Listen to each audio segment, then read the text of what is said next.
But his delight is in the law of the Lord, and in his law doth he meditate day and night. Let me tell you about my great God.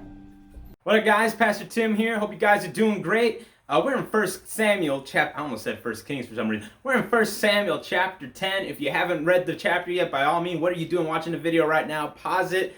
Read through the chapter a couple times. We are now at the point where Samuel has just told Saul, hey, you will be the captain of God's inheritance. Pretty much saying you're going to be the king of Israel. You know, everything that thing everyone in Israel has been clamoring about, that's going to be you.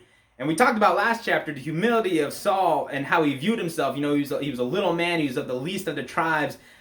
This was probably something that was very much a shock to him. Like, whoa, why would you choose me to be the king of Israel? And it may have been something he was fearful of, didn't think he was ready for. So Samuel told him, hey, you're going to see 3 signs. 3 things are going to happen when you leave me today. They're going to just confirm that, yes, you are the man God chose. All right, and there were several. You're going to find your donkeys. You're going to end up prophesying with some prophets and some unique things when you're reading it in the very first part of this chapter. But those 3 things that Samuel said will come to pass came to pass, and so it was solidified for the most part in Saul's mind that, yes, I guess I'm the one that is going to be the king of Israel. Now, whether or not he was still willing to do it or still fearful, we're going to see that towards the end of the chapter.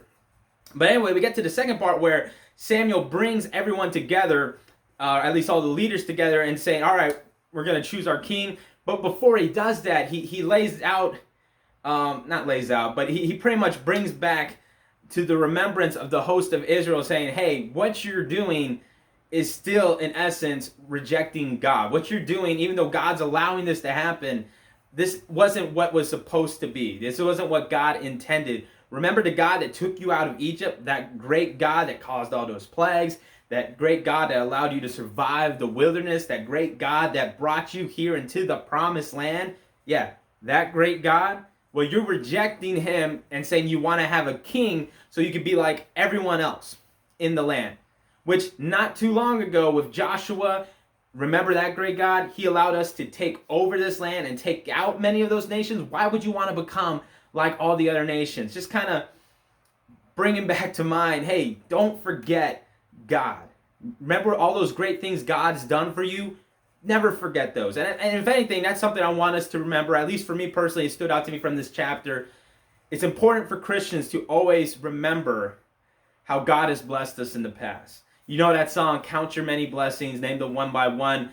Guys, always remember, have an attitude of gratitude. I remember an evangelist speaks at Southland a lot, Tom Farrell, always had that kind of message, or sometimes he would theme the week and he would get up and he would tell everyone, hey, have an attitude of, and everyone would say gratitude right back to him.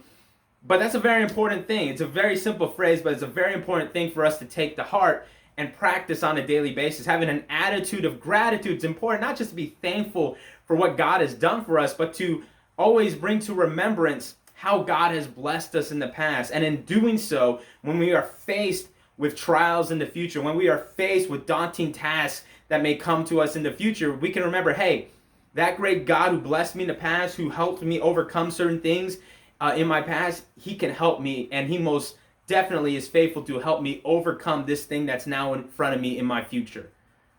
That's what having an attitude of gratitude means. It's more than just being thankful. It's also bringing to remembrance the great things God has done for us and having confidence that, you know what, I have faith that that great God is going to continue to help me in the future as well.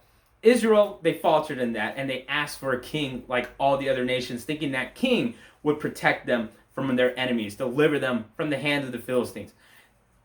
So they go and they draw lots, and Samuel finally gets to the point where they get to Benjamin, they get to Lot's family, the family of Kish, and they can't find Lot. They get on Lot, and they can't find him, and God has to tell Samuel he's hiding himself amongst the stuff. I don't know if they had a big coat room or something where they were selecting this king, and Solomon was hiding behind the coats or underneath the coats, but he was hiding amongst the stuff. He was fearful of being the king. That was a big task, but eventually they get him out. They anoint him, and it's known, all right, this is now the king of Israel. Now, when they leave, most of the people are happy, all right, we got a king. But when they leave, the Bible refers to some men of Belial. Now that should sound familiar. Remember, at the beginning of 1 Samuel, we meet some children of Belial, which were Hophni and Phinehas. These men were definitely not with the selection of Saul. Remember, being a child of Belial means to be prone to wickedness. So these guys were definitely not with it, especially, since this was God's chosen man. They were saying amongst themselves and trying to spread amongst the other people, like, can we really have this man, this not small man in stature physically, but this man from this small tribe, this small family, truly be our king?